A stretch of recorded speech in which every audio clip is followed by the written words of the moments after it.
Minecraft में आजकल SMP के अंदर हर कोई स्ट्रॉन्गेस्ट प्लेयर बनना चाहता है। शक्ल ही इनकी ऐसी होती है, बनना होता है इनको स्ट्रॉन्गेस्ट प्लेयर। शक्ल तुम्हारी कैसी भी है, एक स्ट्रॉन्गेस्ट प्लेयर बनने के लिए तुम्हारा माइंडसेट और तुम्हारी ग्राइंडिंग स्पीड काम करती है। क्योंकि ऑलवेज रिमेंबर, एक डेडलीस्ट प्लेयर वही होता है जिसकी पीवीपी नहीं, जिसका माइंडसेट डेडलीस्ट हो। इतना ज्ञान तो मैंने जिंदगी में भी नहीं झाड़ा।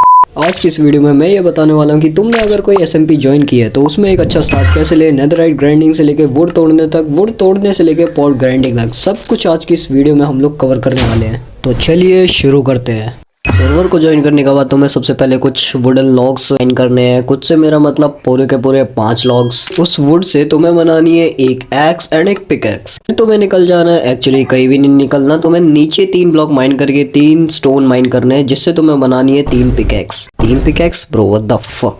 तुम्हें एक पिकैक्स बना के उससे माइन करने हैं 20 से 25 कॉबल स्टोन, जिससे तुम्हें बनानी है एक्स एंड एक स्वॉर्ड। और अगर तुम्हें नीड है तो फिर शवल वगैरह वो सब भी बना सकते हो, लेकिन अपने को अभी नीड नहीं है तो अपन लोग अभी नहीं बनाएंगे। फिर इतनी मेहनत मशक्कत करने के बाद तुम्हें थोड़ी सी तो भूख लगी होगी, क्या नहीं लगी? लेकिन कोई बात नहीं, फ्यूचर में अगर तुम्हें भूख लगती है तो उसके लिए अपन लोग थोड़ा सा फूड जमा करेंगे।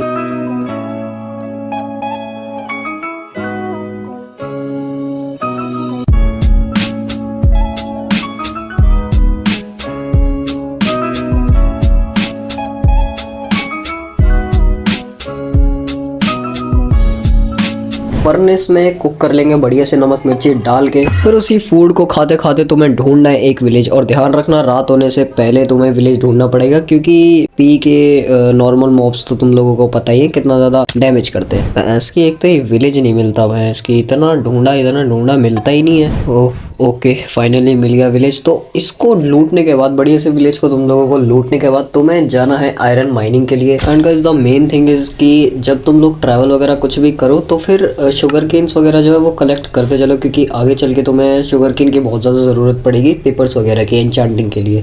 ओके देन, तुम्हें जब आयरन माइनिंग तुम्हारी कंप्लीट हो जाए, तुम्हें कुछ इनफ 30-35 कुछ आयरन ऐसे कलेक्ट कर लेना है। फिर तुम्हें ऊपर आके उसको लगा देना बढ़िया से स्मेल्टिंग करने के लिए। स्मेल्ट होने के बाद तुम्हें बनाने एक full set of iron armour, जिसमें आता है हेलमेट, चेस्ट प्लेट, लेगिंग्स और एक बूट। एंड तुम्हारा बढ़िया आयरन के आर्मर वगैरह बनने के बाद तुम्हें निकल जाना है दोबारा से माइन पे। और तुम्हें सिर्फ माइन करने हैं 5 डायमंड्स, जिससे तुम्हें बनानी है एक पिकैक्स। और तुम्हें 2 डायमंड सेव करके रखने हैं एक इंपॉर्टेंट चीज के लिए, जो कि है एन्चांटिंग टेबल। इसके बाद तुम्हें एक एन्चांटमेंट टेबल सेटअप करनी है, जिसके लिए तुम्हें सारे के सारे रिसोर्सेज लाइक लेदर्स, वुड और ऑब्सीडियन वगैरह सब कुछ कलेक्ट कर लेना है। एंड देन तुम्हें बनानी है 15 बुक शेल्फ्स एंड एक एन्चांटमेंट टेबल, जो कि तुम्हें एक ऐसी जगह पर रखनी है जहाँ पे सर्वर का कोई और मेंबर आ ना पाए और तुम्हारी एन्चांटमेंट टेबल चोरी ना हो। एंड आफ्टर दैट तुम्हें जाना है नेदर में एंड कलेक्ट करने हैं क्वार्ट्ज ब्लॉक, जिससे कि तुम्हें बहुत सारे एक्सपीरियंस लेवल मिल जाएंगे। और तुम्हें 30+ लेवल्स कंप्लीट करने पड़ेंगे, क्योंकि तुम्हें अब अपनी डायमंड पिकैक्स को एन्चांट करना है। एंड तुम्हें 30+ लेवल्स कंप्लीट करने के बाद तुम्हें अपने पोर्टल से वापस आ जाना है। एंड आई होप मेरी एन्चांटमेंट टेबल सेफ हो। Let's go.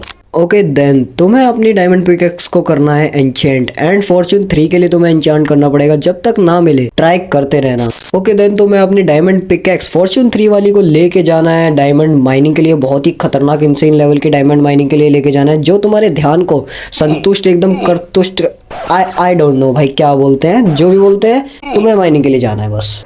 एंड अब तुम्हें डायमंड माइनिंग के लिए स्ट्रिप माइनिंग करने की कोई भी जरूरत नहीं है। किसी गहरी केव में जाओ, तुम्हें इजीली बहुत सारे डायमंड्स मिल जाएंगे। डायमंड कलेक्ट करने के बाद तुम्हें अब बनाना है अपना full set of diamond armour and tools. Armour and tools बनाने के बाद तुम्हें निकल जाना है नेदर के लिए एंड कलेक्ट करना है बहुत सारे लेवल्स। कॉज तुम्हें अब अपने आर्मर को एन्चेंट करना है, और उसके लिए तो बहुत सारे लेवल्स चाहिए, क्योंकि तुम्हें एम करना है कि तुम्हें प्रॉट 4 तो मिल ही जाए अपने आर्मर में।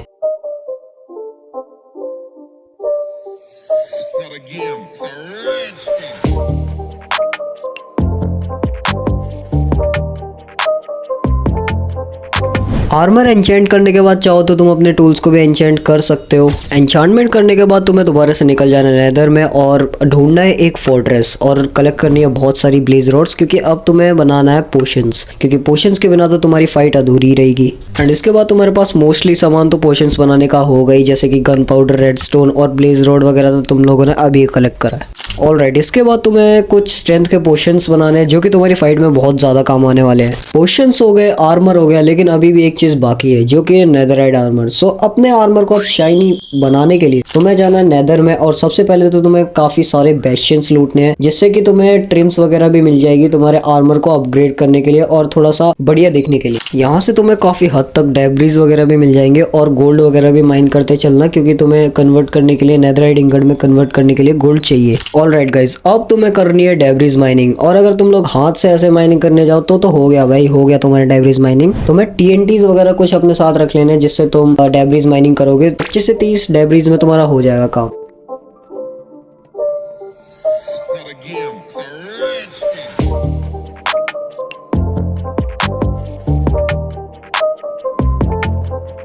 And that's it guys, overworld में आके अब तुम्हें अपने फर्नेस में लगा देना डेब्रिज स्मेल्टिंग के लिए, और स्क्रैप्स को कन्वर्ट कर लेना है नेदरराइट इंगट में, और बस कन्वर्ट कर लेना है अपने डायमंड आर्मर को नेदरराइट आर्मर में, और ट्रिम्स वगैरह भी लगा सकते हो अगर चाहो तो। ऑलराइट, दैट्स इट भाई, अब तुम किसी भी फाइट को इजीली डोमिनेट कर सकते हो। And yup, that's it for today's video.